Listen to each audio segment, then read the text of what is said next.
하나님 아버지, 저희를 교회로 불러 모아 주셨으니 이제 저희를 그냥 내버려 두지 마시고 하나님의 강권적인 말씀의 능력으로 저희를 찾아오셔서 저희를 위로하여 주시고 가르쳐 주시며 인도하여 주옵소서. 이 시간을 통해서 저희가 하나님의 마음과 생각을 더 깊이 이야기하시고 우리의 삶이 하나님 보시기에 합당한 산 제사로 드려지는데 부족하지 않도록 이 시간 저희를 인도하여 주옵소서. 예수 그리스도의 이름으로 간절히 기도합니다. 아멘.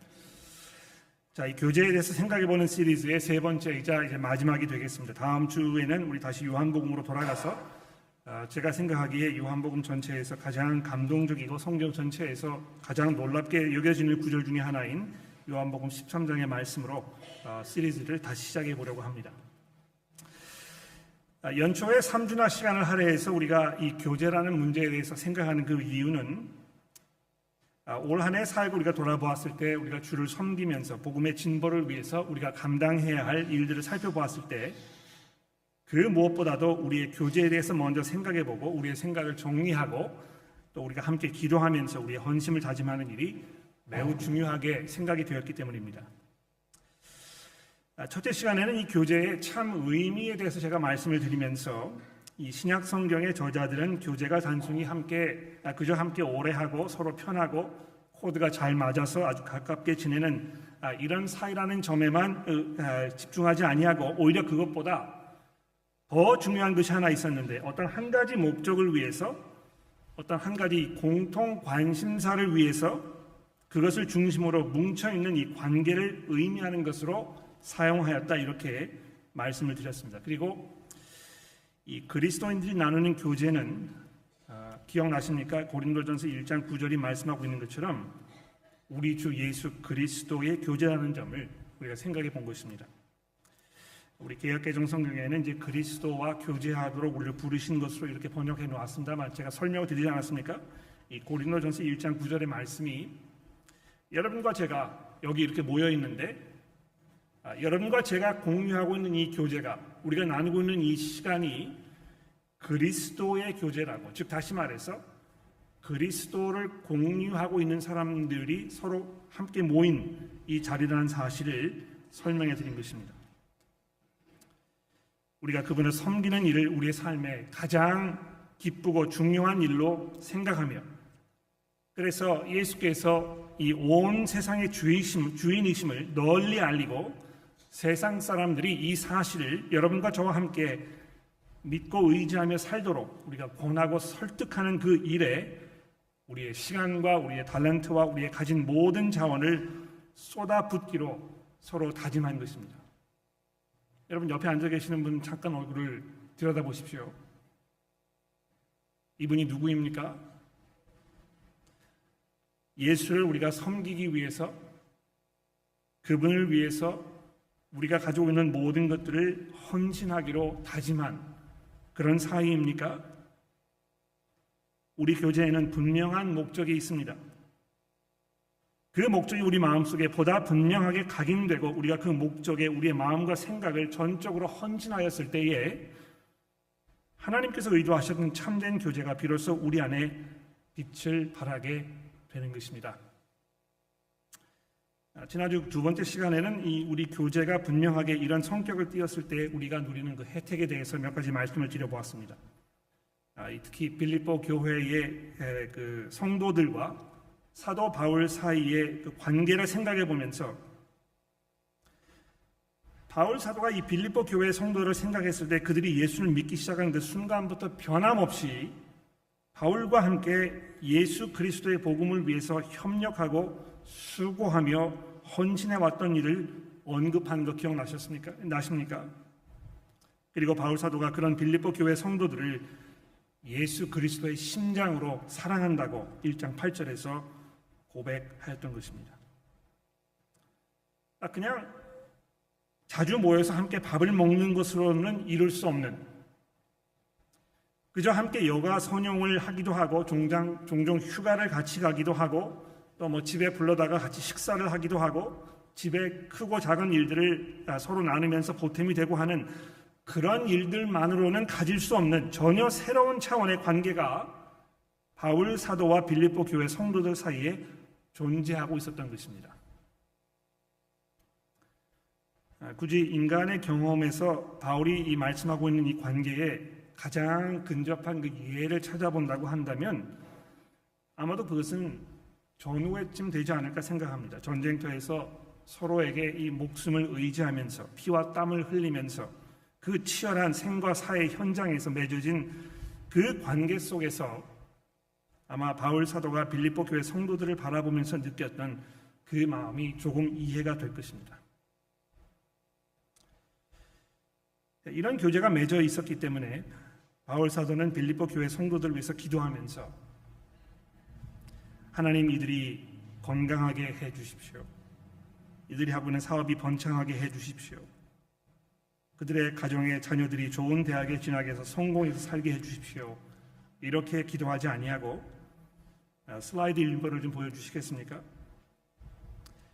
뭐라고 기도했습니까? 내가 기도하노라 너희 사랑을 지식과 모든 총명으로 점점 더 풍성하게 하사 너희로 지극히 선한 것을 분별하며 또 진실하여 허물 없이 그리스도의 날까지 이르고 예수 그리스도로 말미암아 의의 열매가 가득하여 하나님의 영광과 찬송이 되기를 원하노라. 이렇게 바울 사도가 빌립보 교회 성도들을 위해서 기도한 것입니다. 하나님께서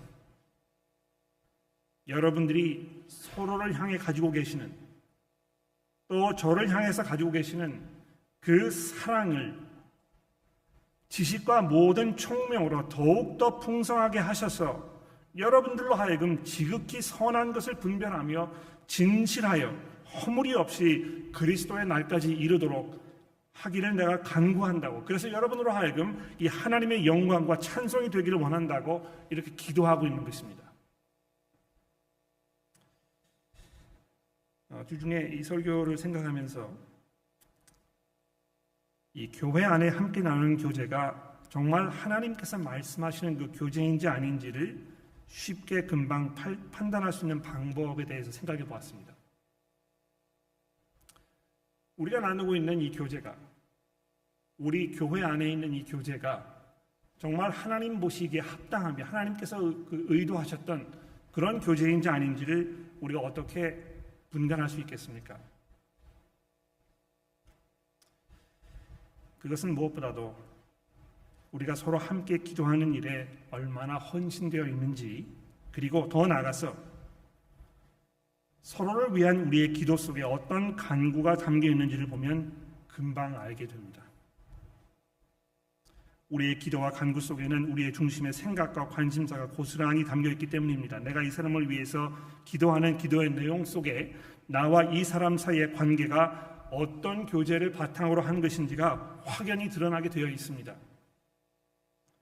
물론 믿는 사람이 아닌 분들 사이에서도 이 진실된 관계가 형성이 돼서 그 안에서 서로 아껴주고 진심으로 사랑하는 일이 가능할 것입니다. 그러나 이 성도들 사이의 교제는 일반 사람들이 서로 나누는 친밀함과는 다른 차원의 교제라는 것입니다. 예수 그리스도를 공유하고 있기 때문이고, 우리가 모두 그분의 영광을 위해서 함께 힘써 일하고 있기 때문에 그렇습니다. 그래서 이 성도들 사이의 관계에는 이 세상의 다른 인간 관계를 뛰어넘는 우선성이 내재하고 있다고 말할 수 있습니다. 여러분, 예수께서 이 마가복음 10장에서 제자들에게 나누셨던 대화를 잠시 들어보십시오. 그 다음 화면을 좀 올려주시겠습니까? 마가복음 10장 28절부터 보시면 예수께서 이런 대화를 제자들과 나누셨습니다. 베드로가 여자와 이르되 보소서 우리가 모든 것을 버리고 주를 따랐나이다. 예수께서 이르시되 내가 진실로 진실로 너희에게 이르노니 나와 복음을 위하여 집이나 형제나 자매나 어머니나 아버지나 자식이나 전토를 벌인 자는 현세에 있어 집과 형제와 자매와 어머니와 자식과 전토를 100배나 받되 박해를 겸하여 받고 내세의 영생을 받지 못할 자가 없느니라. 예수께서 하신 이 말씀은 우리가 그리스도를 믿고 따르는 삶을 살았을 때 형제와 자매와 부모와 자녀 간에 있을 그 관계가 그 삶을 함께 공유하는 다른 그리스도인들과 맺어지게 된다는 것입니다. 놀랍지 않습니까? 우리가 태어날 때 이 하늘로부터 받은 이 관계, 이 혈연 관계, 이것을 우리가 가장 중요하게 여기고 가장 소중하게 여기는 이 관계인데요.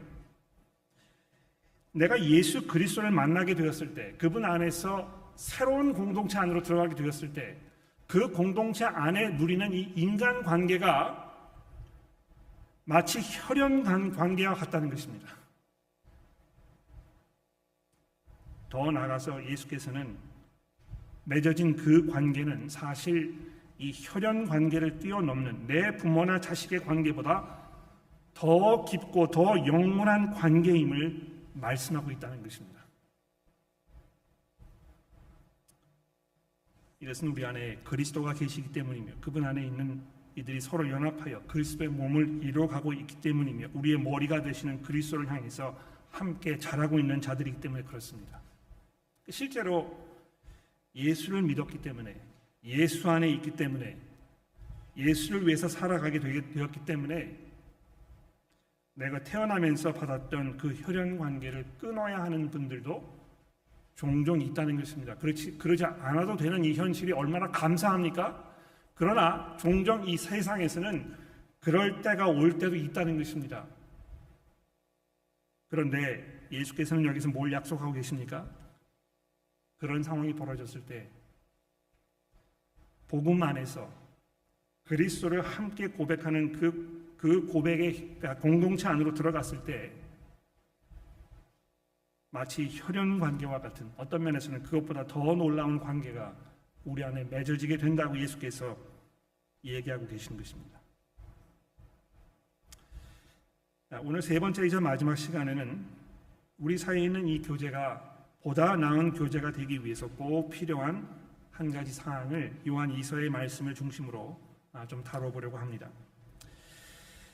요한 2서는 이제 한 장으로 되어 있는 이런 서신서이기 때문에 굉장히 짧습니다만 우리가 이제 주일날 설교 시간에 다룬 지가 꽤 오래되었기 때문에 아마 여러분들 기억에서 조금 희미해지지 않았을까 생각이 됩니다만, 특히 교제라는 이슈를 생각했을 때 매우 중요한 사실을 다루고 있는 굉장히 중요한 이런 말씀이기 때문에 오늘 아침에 우리가 이 말씀을 생각해 보는 일이 굉장히 의미 있다고 생각을 합니다. 시간이 충분하지 않기 때문에 여기에 있는 내용 모든 것을 다 다루기는 좀 어렵습니다만, 특히 여러분 성경 가지고 계시니까 이 1절의 말씀을 좀 주목해 보십시오. 장로인 나는 택하심을 받은 부녀와 그의 자녀들에게 편지하노니, 이제 이렇게 편지가 시작이 되고 있습니다. 어떤 특정한 한 여인에게 또 그 여인의 자녀들에게 가는 편지로 읽힐 수 있습니다. 굉장히 개인적인 어떤 그 편지로 이렇게 생각이 되는데, 여기 그 부녀라 이렇게 되어 있는 이 표현은 아마도 교회를 은유적으로 표현한 것이고, 그 여인의 자녀는 교회 성도들을 의미하는 것이라는 견해가 일반적입니다. 사실 신약 성경 여러 군데에 보시면, 예를 들어서 이제 베드로전서 같은 곳인데 베드로전서 5장 13절에 보시면 베드로 사도도 이 교회를 여자로 표현하고 있는 경우가 있다는 것입니다. 물론 그 개역 개정 성경에 보시면 베드로전서 5장 13절에 이제 교회라는 말을 사용하고 있습니다만, 이 헬라어 원문에 보시면 교회라는 단어가 들어가 있지 아니하고 여인이라 이렇게 되어 있습니다. 근데 그 전후 문맥 잘 보시면 이 베드로전서 5장 13절의 말씀이 교회를 말하고 있는 것을 우리가 분명히 알 수 있다는 것이죠. 자, 근데 주목할 것은요, 이 슬라이드 세 번째를 좀 보여주시겠습니까? 여기 보시면 장로인 나는 택하심을 받은 부녀와 그의 자녀들에게 편지하노니 내가 참으로 사랑하는 자요 나뿐 아니라 진리를 아는 모든 자도 그리하는 것은, 이렇게 되어 있습니다. 개역 개정 성경이 교회에 대해서 요한 사도가 내가 참으로 사랑하는 자요 나뿐 아니라 진리를 아는 모든 자로 사랑하는 자라 이렇게 표현한 점을 좀 주목해 보시면, 내가 참으로 사랑하는 자라고 번역된 이 부분은 내가 진리 안에서 사랑하는 자라고 읽는 것이 맞다는 것입니다. 그래서 내가 진리 안에서 사랑하는 자요, 또 나뿐만 아니라 진리를 아는 모든 사람에게도 사랑을 받는 부녀와 자녀들에게 내가 편지한다, 이렇게 읽는 것이 맞다는 것입니다. 물론 개역개정이 번역을 해놓은 대로 내가 진심으로 사랑하는 자라고 하면 그 뜻이 분명히 이해가 되긴 합니다만 본문이 말하고자 하는 의도와는 분명히 차이가 있다는 것입니다. 내가 여러분들을 사랑하는데 그냥 사랑하는 것이 아니고 정말 진실되게 정성을 다해서 참되게 사랑한다, 이런 뜻으로 지금 얘기하는 것이 아니고 내가 여러분을 사랑하는데 진리 안에서 사랑하는 것입니다. 이렇게 요한 사도가 얘기하고 있다는 것입니다. 아마 내가 진리 안에서 누구를 사랑한다는 이 말이 아마 그 의미가 이제 금방 이렇게 마음속에 와닿지 않으실 것 같아요. 요한 사도가 뭘 말하고 있는 것입니까? 내가 여러분들을 사랑하게 되었는데 이것은 복음으로 인해서 사랑하게 된 것입니다. 복음을 함께 공유하는 그리스도의 지체로서 한 몸같이 사랑하는 것이며 그 복음을 함께 지키고 전하는 그 관계 때문에 사랑하게 되는 것이며 무엇보다도 그리스도께서 이 복음이 설명해 주시는 바대로 사랑할 수 없는 대상인 우리를 십자가의 죽으심을 통해서 보여주신 철저한 희생과 겸손과 사랑으로 섬겨주셨던 것처럼 그리스도의 그 사랑으로 여러분들을 사랑하고 있다고 말하는 것입니다. 내가 진리 안에서 여러분을 사랑한다고 이야기했을 때 바로 그것을 말한다는 것입니다. 교회에서 우리가 서로를 진리 안에서 사랑하지 못했을 때 벌어지는 상황을 잠시 상상해 보십시오. 아마 어려운 일이 없을 때는, 서로 관계하는 일에 있어서 큰 어려움이 없을 때는 잘 드러나지 않습니다만 어떤 이슈에 대해서 서로 보는 관점과 이해 차이가 생겼을 때에, 어떤 일을 함께 처리하고 진행해가는 과정에서 생각의 차이가 생겼을 때에, 그리고 우리의 성향과 성격이 모두 천차만별이고 개인 취향이 서로 다르고 습관과 자라온 그리고 지금 처해 있는 이 상황과 형편이 모두 다르기 때문에 우리 안에 늘 마찰과 충돌의 위험이 도사리고 있습니다. 그렇지 않습니까? 그런데 우리가 서로에 대해서 가지고 있는 사랑이 이 복음의 진리 안에 있는 사랑이 아닐 경우에, 즉 일반 사람들이 가지고 있는 자기 중심적이고 이기적인 사랑에 지나지 않았을 때 그 교제는 금방 금이 가고 균열 현상이 일어나기 시작하는 것입니다.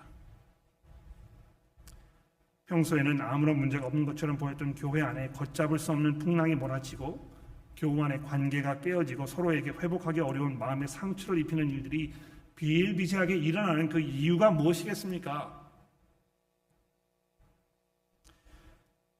그 안에 있다고 생각되었던 사랑이 진리 안에 있는 사랑이 아니기 때문에 가능성이 매우 높습니다. 예수 그리스도의 복음은 다른 사람들을 나보다 중요하게 여길 줄 아는 사랑입니다. 복음이 우리에게 말씀해주고 있는 이 사랑은 누구보다도 내가 그리스도로부터 가장 큰 용서의 은혜를 입은 죄인의 괴수라는 사실을 우리에게 계속 리마인드 시켜주고 있으며, 한없는 그리스도의 사랑이 나의 연약함과 죄악됨을 그리스도의 거룩함으로 감싸고 계신다는 사실을 우리에게 항상 리마인드 시켜준다는 것입니다. 그리스도께서 나를 용서하신 것처럼 나도 남을 용서하는 일에 인색할 수 없음을, 이 진리가 여러분과 저의 마음속에 항상 말씀해주고 계시지 않습니까?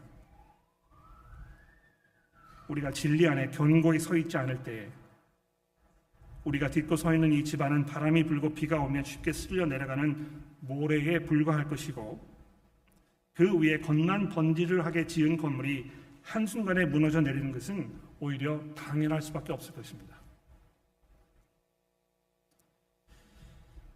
이 화면을 좀 바꿔주시겠습니까? 여기 보시면 이 resilience라는 이 단어를 제가 적어드렸는데, 요즘 이 자녀 양육의 문제를 생각하는 데 있어서 이 resilience라는 말이 아마 대세인 것 같아요. 자녀들에게 정말 필요한 것은 resilience를 키워주는 것이다. 근데 제가 처음에는 이 resilience라는 말을 얼마나 끈기 있는가, 이거를 가름하는 기준으로 오해를 제가 했었습니다.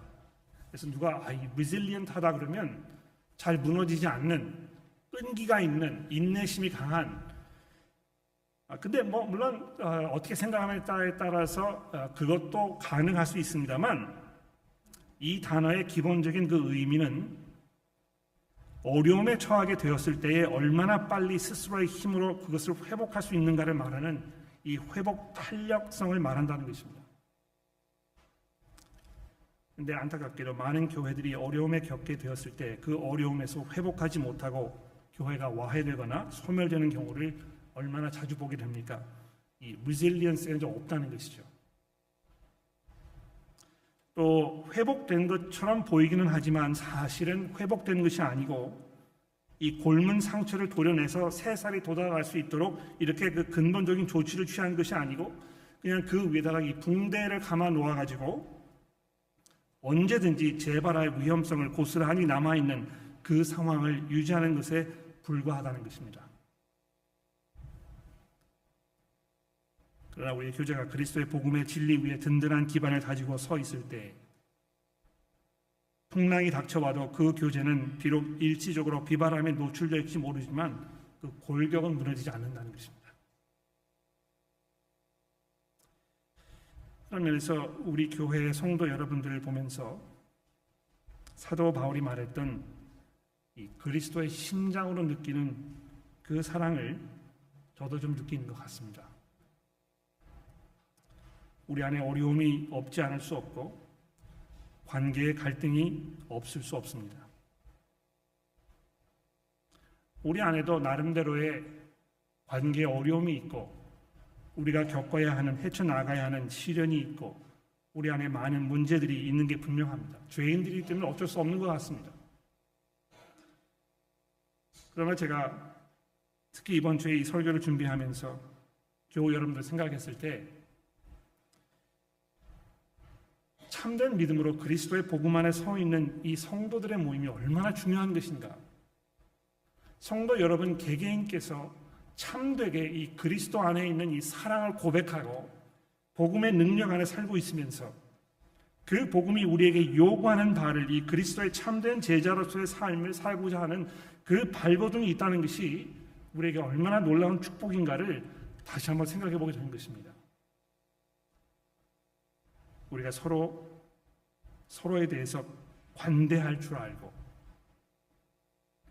내 스스로의 나약함에 대해서 솔직하게 시인할 줄 알고 내가 실수하고 잘못했을 때에 겸손한 마음으로 용서를 구할 줄 알고 마치 그리스도께서 나를 용서하셨듯이 내가 한없는 사랑으로 인내심으로 관용으로 겸손으로 내 형제 자매들의 죄를 덮어줄 수 있는 이 관계가 우리 안에 있다는 것이 얼마나 귀하고 얼마나 다행인 일입니까? 그런데 이러한 문화는 우리 모두가 복음 안에 서 있기 때문입니다. 우리 모두가 예수 그리스도를 우리의 주로 고백하고 있기 때문에 그런 것입니다. 우리는 그저 우리의 편의를 위해서 또는 우리의 처한 상황과 문화가 비슷하다고 해서 그저 우리가 인간관계 속에서 서로에 얽혀있는 이해관계 때문에 이 자리에 모여있는 것이 아니고 예수 그리스도를 위해 이 자리에 모여있기 때문에 우리의 하는 모든 말과 우리의 모든 생각과 우리의 내리는 모든 결정과 우리가 서로를 대하는 모든 관계 속에서 예수 그리스도의 영광이 나타나도록 수고하고 조심하며 노력하는 그런 사람들이기 때문에 우리의 교제는 보다 나은 교제일 수밖에 없는 것입니다. 근데 이 요한 2서 이 부분에 이제 많은 이야기가 등장이 되고 있습니다만 특히 여러분 이 본문 말씀 중에서 8절 이하의 말씀을 좀 주목해 보십시오. 너희는 스스로 삼가 우리가 말한 것을 잃지 말며 오직 온전한 상을 받으라. 지나쳐 그리스도의 교훈 안에 거하지 아니하는 자는 다 하나님을 모시지 못하되 교훈 안에 거하는 사람은 아버지와 아들을 모시느니라. 누구든지 이 교훈을 가지지 않고 너희에게로 나아가거든 그를 집에 들이지도 말고 인사도 하지 말라. 그에게 인사하는 자는 그 악한 일에 참여하는 자입니다. 여러분, 이 10절과 11절의 말씀을 곰곰이 한번 생각해 보십시오. 누구든지 이 교훈을 가지지 아니하고 너희에게 나아가거든 그를 집에 들이지도 말고 인사도 하지 말아라. 그에게 인사하는 자는 그 악한 일에 참여하는 자입니다. 적어도 요한 사도의 마음 가운데에는 교회가 성도들이 교회로 모였을 때에 그 안에서 진리 안에 이루어지는 교제가 이루어졌을 때 이 진리라는 것의 그 중요성을 얼마나 강조하고 있는지를 우리가 분명히 깨달을 수 있습니다. 종종 그런 이야기를 듣게 됩니다. 이 교회에는 지식은 충만한데 사랑이 부족하다. 여러분 그런 이야기 들어보셨습니까? 교회 안에 지식은 풍성한데 사랑은 부족하다. 정말 그렇다면 그것은 문제일 것입니다.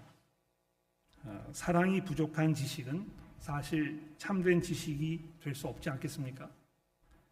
내가 예수 그리스도에 대한 지식이 늘어나면 늘어날수록 내가 그분을 더 깊이 알아가게 되면 알아갈수록 우리는 더욱더 그리스도를 향한 우리의 믿음과 사랑으로 무장하게 되고 그리스도를 닮아가게 되고 그분과 같이 되고 그래서 그분의 사랑으로 서로를 바라보게 될 것입니다.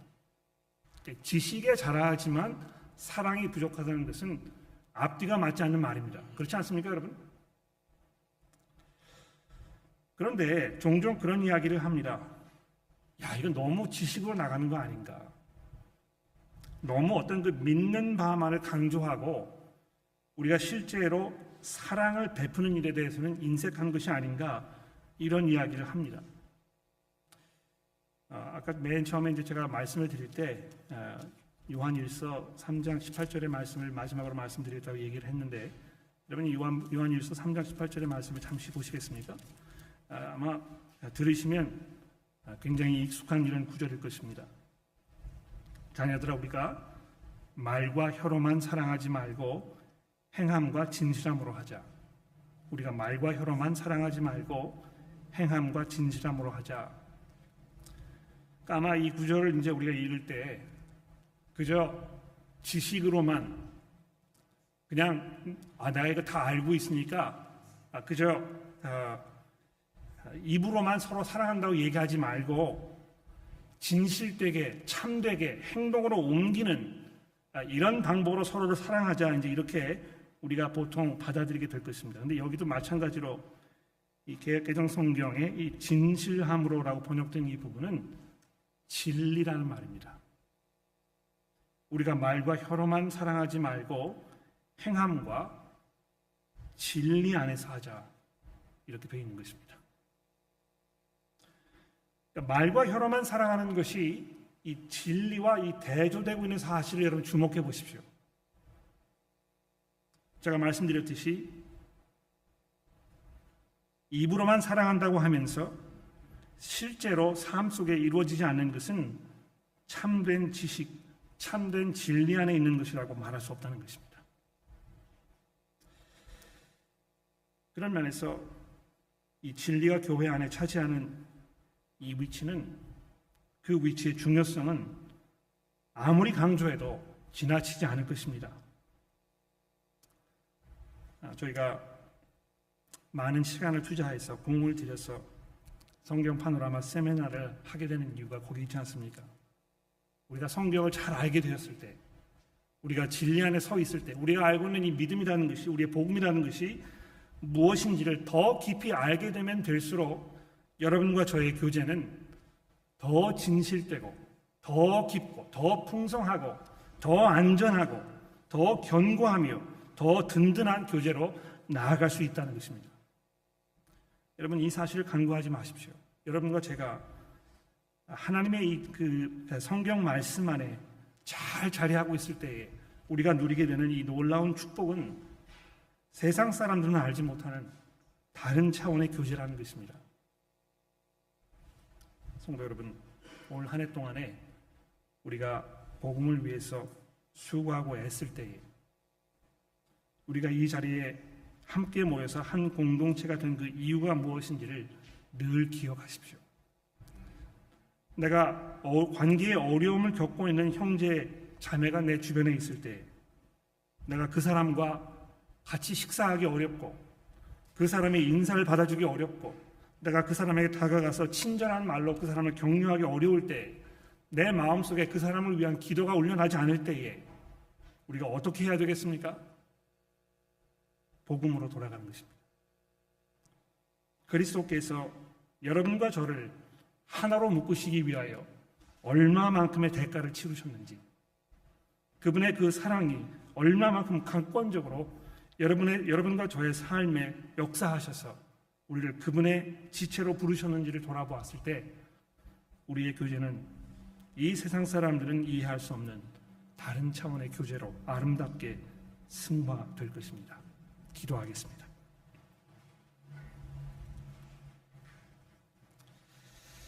하나님 아버지, 저희를 그리스도의 은혜 안에서 진리로 부르시니 감사합니다.